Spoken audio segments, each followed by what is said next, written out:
Hi y'all, welcome to Petite with Crafts episode 36. I'm recording here today on March 10th, 2017. Thank you for joining me this week, you guys. I have a little bit more stash, some works in progress, no finished objects this week, and a little bit about the recent quilting I've been doing. So let's get started. I did pick up a few more skeins at Wild Fiber while I was there this week. They had some new skeins of Koigu that I really was drawn to. The first one is this golden yellow speckly skein. It's very much my color palette, and the ladies at the shop know me well enough to point it out immediately when I walked into the store.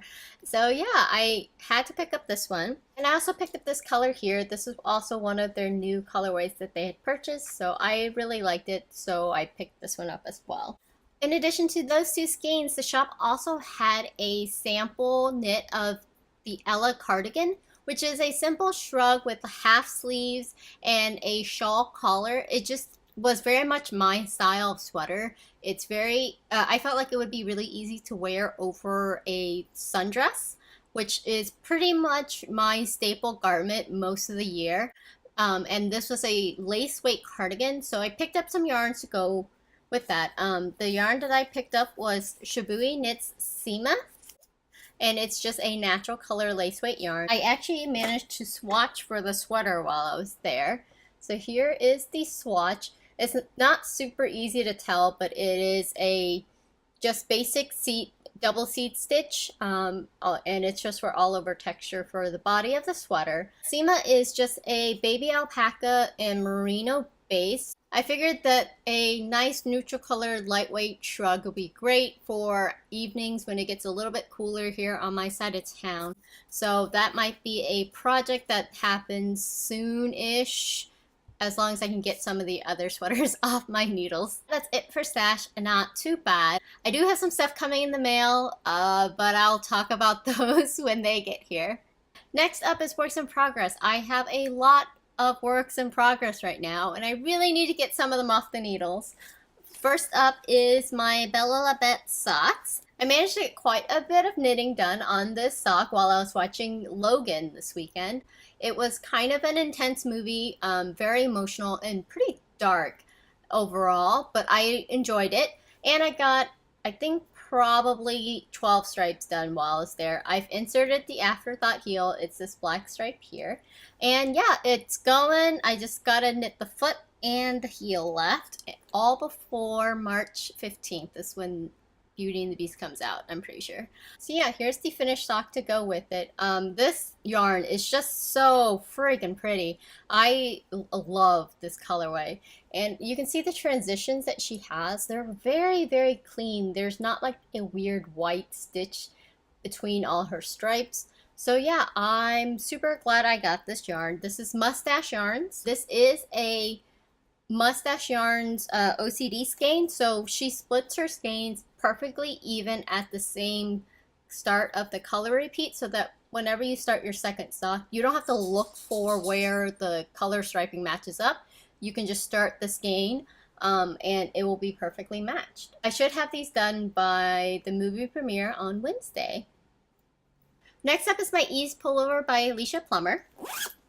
I got lots of progress done on this sweater this week. So the Ease pattern is kind of a loose-ish fitted sweatshirt type looking sweater. It is a pullover and has a little bit of a cowl neck, and the arms are meant to be a little bit looser and longer, so you can cuff the so you can fold over the cuff of the arm.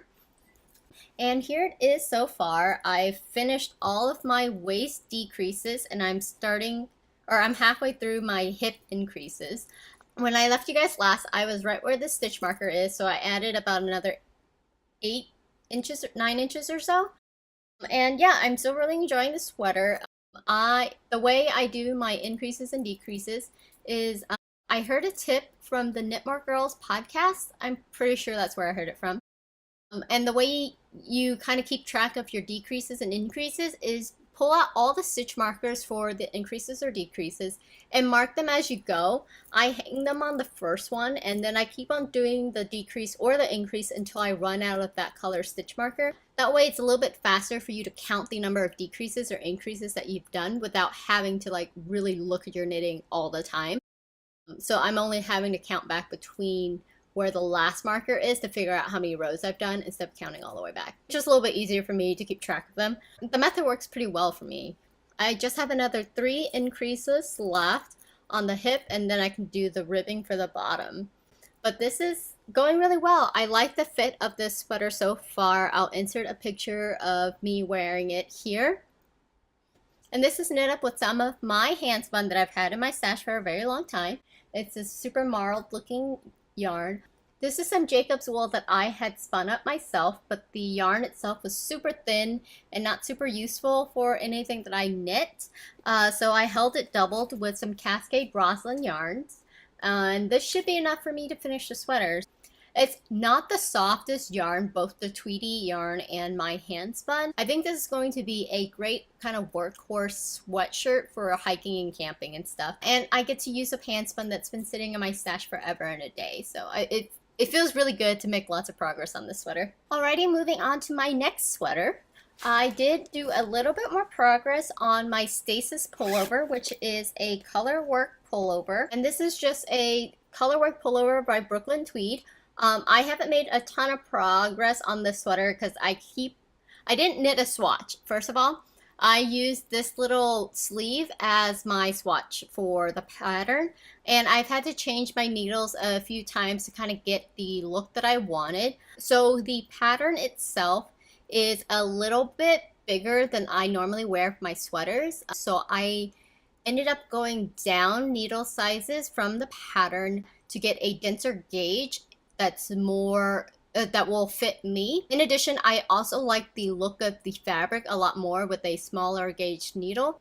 I ended up using a 0 for the ribbing on the cuff, and then a size 2 for the colorwork, and then a 1.5 for the stockinette portion of the sleeve.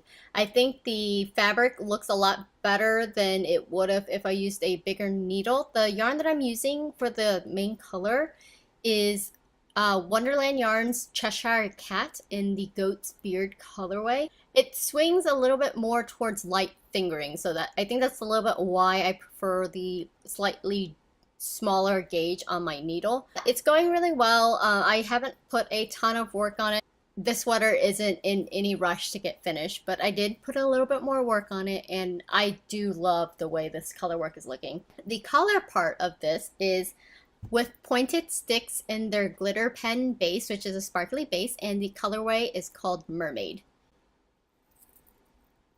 And you can easily do this pattern with a solid color yarn, which is how it's written, but I just thought the patterning looked a lot funner in the variegated speckly skein. So that's all the knitting projects that I've been working on. Other than that, I have been still continuing my pottery classes. I forgot to show you guys my finished objects from last week, but I finally brought home the first mug that I tried to make. As you can see, it's a little bit crooked on top, and I had intended to put a handle on this. However, by the time I got to kind of finishing it up, it was a little bit too dry to attach one. So unfortunately, this doesn't have a handle, but it does fit my hand. It is slightly big. I have been drinking some hot tea out of this, but the mug does get a little bit warm, so I have to hold it kind of like this. But I might make a little cozy for it so it's not quite so warm on my hands. And yeah, I love the way it looks. It's very fun, and I'm pretty proud of the way it turned out. I thought it was going to be pretty awful when I took it off of the wheel, but in the end, I'm pretty happy with the way it turned out. And I'm also pretty happy with my Potter's signature on the bottom here. I don't know if you can really see it. The other item that I brought home was my little planter. I had originally wanted this to be, I don't know, a goblet or something. I don't remember what I said I wanted this to be. But by the time it was baked, it ended up being really small. Initially, it was a little bit bigger, but I think they said that the shrinkage for all items taken off the wheel, and by the time it's all said and done, is 20%. And I couldn't really visualize what that meant. So in the end, I decided that it should be a pot. And look how cute it is! I actually managed to propagate these succulents myself. I had a larger succulent that I had ended up knocking the top off accidentally, and it sprouted back these little guys. I've replanted them in this little planter here. And here you can see I put some drainage holes in the bottom of this little pot, and you can kind of see my signature here as well. Yeah, I've been having a really good time. I just glazed my first yarn bowl, and I hopefully will have it back next week or the following week. I'm pretty excited about that one. I really like the way it turned out, and I'm pretty excited to get it back to use for the first time. And I also made a little teacup that I think is gonna end up pretty cute. It kind of, I'm calling it my grandma teacup. We'll see if it actually turns out the way I had pictured in my head. I'm pretty happy with my pottery classes so far. It is challenging in the best way possible. Yeah, I'm just trying to be pretty blasé about the whole process and just accept that things will end up being what they are meant to be and then make the most of it. So yeah, I've been having a great time. I signed up for another 3 classes, so we'll see how this goes. And finally, the thing that's been completely taking over my life recently is a new quilt top. This quilt is called the lapassagalia quilt, and it is a English paper piecing quilt. It's very finicky in the best way. Sometimes I like to really delve deep into these crazy projects. There's something about the process of putting together something really complex and having like a grand masterpiece at the end that kind of drives me to start some crazy projects. Like pretty early on, I spun a sweater's quantity worth of a gradient yarn to do a knit sweater, which seems insane, but now after I did it, I felt so accomplished. I want a ribbon for it. And I really like the sweater. There's something in my brain that I like to take on crazy projects sometimes. It's the quilt pattern is from the Millifiori Quilt book 1, and it is this cover quilt here. And here's a better picture of it.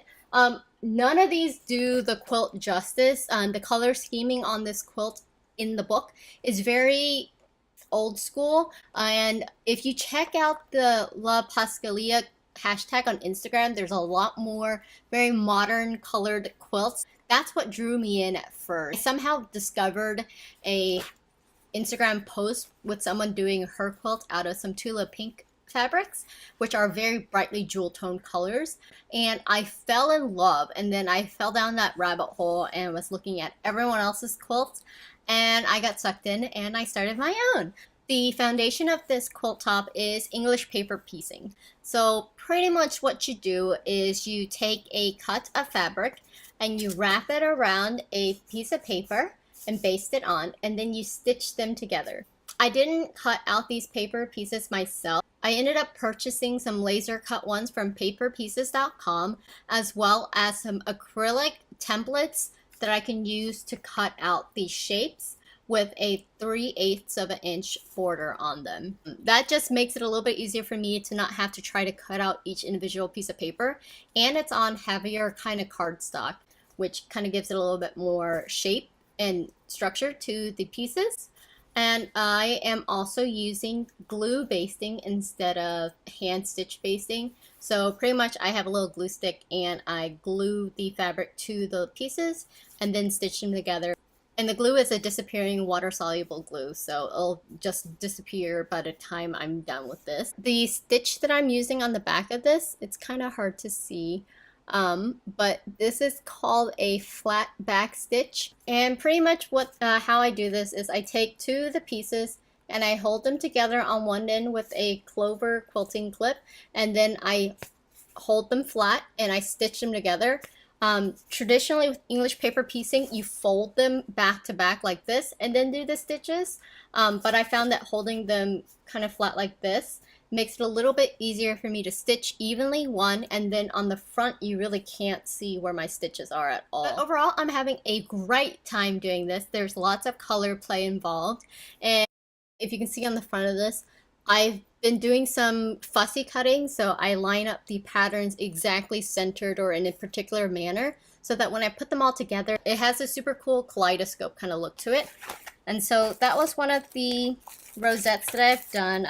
I've honestly done quite a few of these because I've, one, been practicing these stitch patterns and the cutting involved, and 2, I haven't quite figured out what type of color play I'm really enjoying.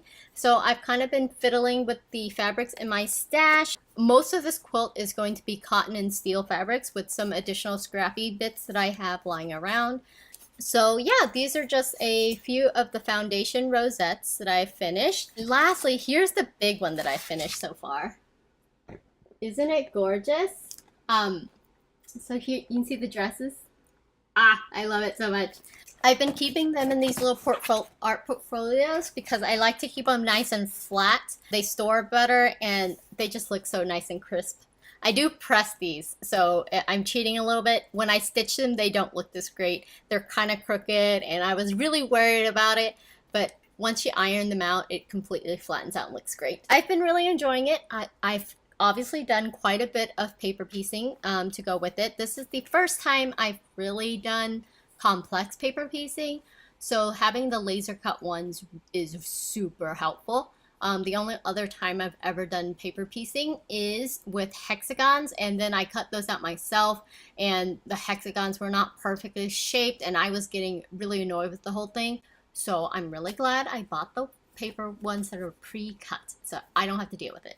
But yeah, overall the whole quilt comes together by putting together a bunch of these in the particular pattern, sewing them all together, and then you can pull out the little paper bits inside. I think one of these is loose, I'll show you. Yeah, so then you just pull them out and then yeah, you have a quilt top. That's what's been going on and consuming my crafty life right now. I'm still knitting obviously, but I have been a little bit more distracted. So yeah, that's it for me this week. Thank you so much as always for joining me. You can always follow me on Instagram as Petite Weaver, and on Ravelry we do have a group. So if you ever have any questions about patterns and stuff that you need some help with, feel free to message me there. I will talk to you guys next week. Thanks for watching. Bye!